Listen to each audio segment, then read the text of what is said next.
자, 오늘 우리가 한번 파헤쳐볼 주제는 바로 증권 집단 소송입니다. 아마 이름은 많이 들어보셨을 텐데 이게 우리나라에서는 왜 그렇게 힘든지 그 속사정을 한번 들여다볼까 해요. 평범한 회사원 A씨의 이야기로 시작해볼게요. 사실 A씨는 뭐 특별한 사람이 아니에요. 그냥 열심히 일해서 돈 모으고 더 나은 미래를 꿈꾸던 바로 저나 여러분 같은 사람이었죠. 어느 날 A씨 눈에 아주 그럴싸한 IT 기업 희망테크가 딱 들어온 겁니다. 증권사를 통해서 공식적으로 받은 투자 설명서를 보니까요. 뭐 장밋빛 밀레는 기본이고 재무 상태도 아주 탄탄하다고 쓰여 있었어요. 그야말로 완벽한 투자처처럼 보였겠죠.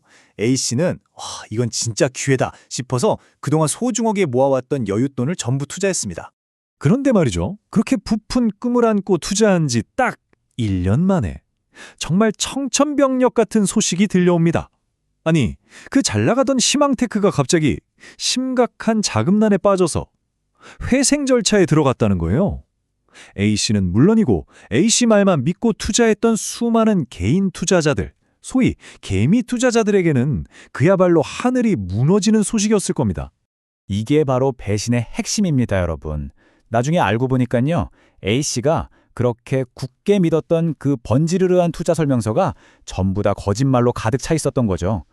회사의 어마어마한 빚이나 부실은 교묘하게 쏙 빼놓거나 심지어 있지도 않은 실적을 부풀려서 써놓기까지 했던 겁니다. 자, 이렇게 뒤통수를 맞은 투자자들, 그냥 가만히 있을 수만은 없겠죠? 이럴 때 피해자들이 기댈 수 있는 아주 강력한 법적 무기가 하나 있습니다. 그게 바로 증권 집단 소송입니다. 이게 뭐냐면요. 피해자가 수백, 수천 명처럼 너무 많을 때 쓰는 방법인데요. 몇 명의 대표만 소송을 해서 이기면 굳이 소송에 참여하지 않았던 다른 모든 피해자들까지 한꺼번에 구제받을 수 있는 아주 효율적인 제도예요. 개인이 거대 기업을 상대하기는 사실상 불가능하잖아요. 그러니까 피해자들이 다 같이 힘을 합쳐서 싸울 수 있게 해주는 일종의 어벤져스 같은 거죠. 어때요? 언뜻 보기엔 정말 완벽한 무기 같지 않나요? 근데 여기서 진짜 문제가 시작됩니다. 이토록 강력한 집단 소송이라는 검을 휘두르기는커녕 칼집에서 뽑는 것조차 너무나 어렵다는 거예요. 왜냐? 우리나라에서는 소송을 하고 싶다고 바로 할 수 있는 게 아닙니다. 먼저 법원으로부터 그래 너희 소송 시작해도 좋아 하는 허가를 받아야만 하거든요. 네, 바로 이 소송 허가.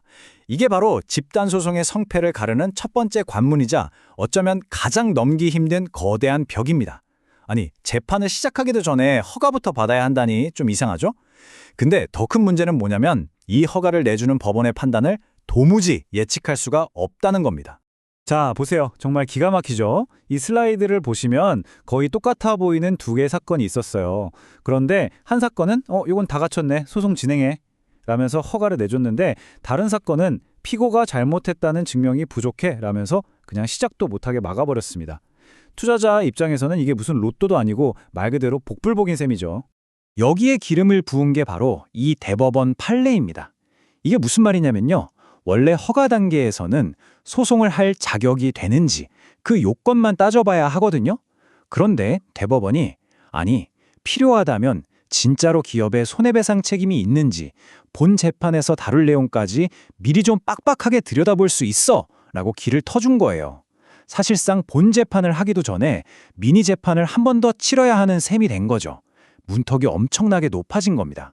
아니, 도대체 왜 이렇게까지 까다롭게 만들어둔 걸까요? 피해자들 도와주려고 만든 제도 아니었나요? 이런 의문이 당연히 드실 겁니다. 사실 여기에는 나름의 이유가 있긴 합니다. 좀 역설적이게도 기업을 보호하기 위한 장치인 셈인데요. 만약 아무나 집단소송을 마구 걸 수 있게 되면 멀쩡한 기업도 소송 때문에 휘청거리다가 하루아침에 망할 수도 있잖아요. 그걸 막기 위해서 법이 이렇게 세 가지의 아주 엄격한 허가 요건을 만들어둔 겁니다.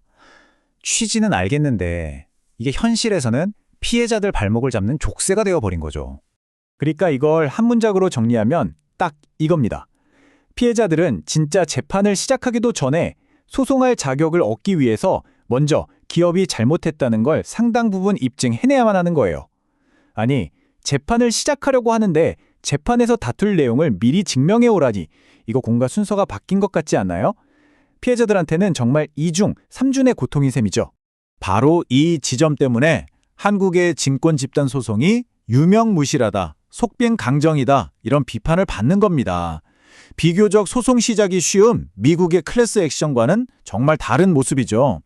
투자자 입장에서는 너무나도 멀고 험난한 길입니다. 자, 여기까지 들으시면 좀 답답하고 그럼 어쩌라는 거야 싶으실 수 있어요. 그냥 당하고만 있으라는 건가 싶기도 하고요. 하지만 방법이 아예 없는 건 아닙니다. 그래서 준비했습니다. 정말 만약에 여러분이 이런 비슷한 상황에 처하게 된다면 어떻게 해야 하는지 실질적인 생존 가이드를 알려드릴게요. 딱 3가지만 기억하시면 됩니다. 첫째, 증거가 생명입니다. 특히 소송 허가 단계에서부터 판사를 설득해야 하니까요. 문제가 생겼다 싶으면 즉시 투자 설명서, 공시자료, 관련 뉴스 기사, 심지어 담당자와의 통화 녹취까지 싹 다 확보해야 합니다. 둘째, 절대 혼자 싸우려 하면 안 됩니다. 다른 피해자들과 뭉치고 반드시 이 분야의 경험이 많은 전문가, 즉 변호사의 도움을 받아야 허가 확률을 조금이라도 높일 수 있습니다. 그리고 마지막 셋째, 집단 소송만이 유일한 길은 아니라는 걸 기억하세요.